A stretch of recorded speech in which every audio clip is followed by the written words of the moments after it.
Hello friends, good evening. কি খবৰ আপোনালোকৰ?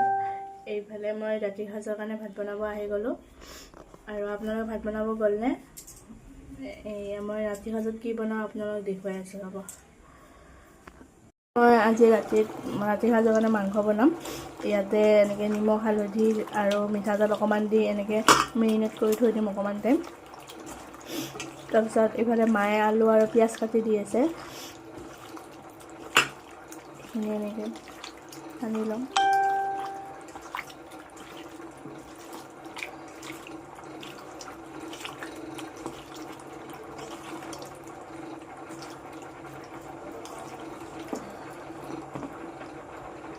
ইফালে ভাত বহাই দিছোঁ, ভাতখিনি হ'বই আৰু আনফালে এনেকৈ ৰুটি বনাম, আটা মাৰি থৈ দিছোঁ।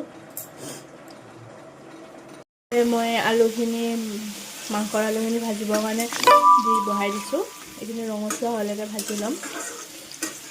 আৰু মোৰ যিহেতু গাটো ভাল নহয়, সেইকাৰণে মাংস আনিলোঁ অকণমান, মানে চৰ্দি জ্বৰ হৈ আছে, সেইটো কাৰণে। আৰু চাগে ৰাতিলৈকে বৰষুণ আহিবই চাগে, বতৰটো বেয়া কৰি আছে। ইফালে মই মিক্সিত গৰম মছলা, জিৰা আৰু পিঁয়াজ, আদা, এনেকৈ বিলাহী দি দিম। ইয়াতে আদাখিনি দিয়া নাই, আদাখিনি দি দিওঁ ৰ'ব। জিৰা, আদা, এতিয়া কেঁচা জলকীয়া দুটামান দি দিম। এতিয়া জালুক বেছিকৈ দিম, যিহেতু চৰ্দি লাগি আছে। এইফালে কেঁচা জলকীয়া, জিৰা, আদা এনেকৈখিনি মছলাখিনি মিক্সিত পেষ্ট কৰি ল'ম। আনফালে মোৰ এইখিনি ৰঙচুৱাকৈ ভাজা হৈ গ'ল। এইখিনি এতিয়া নমাই থৈ মাংসখিনি বহাই দিম। আপোনালোকে মাংস কেনেকৈ বনাই কমেণ্ট কৰি জনাবচোন।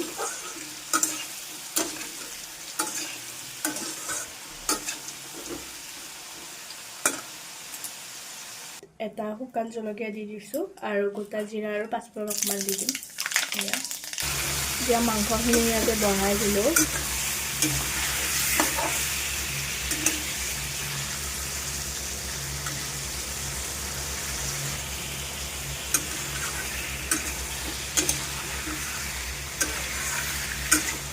ইয়াতে যিহেতু নিমখ হালধি দিয়া আছে, এতিয়া অকণমান জুইটো বেছিকৈ দি কেনে অকণমান ঢাকোনখন লগাই দিম। এতিয়া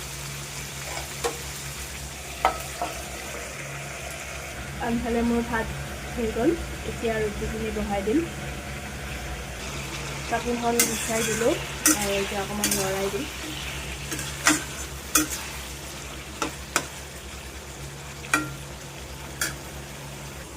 এইখিনি পেষ্ট কৰা হৈ গ'ল।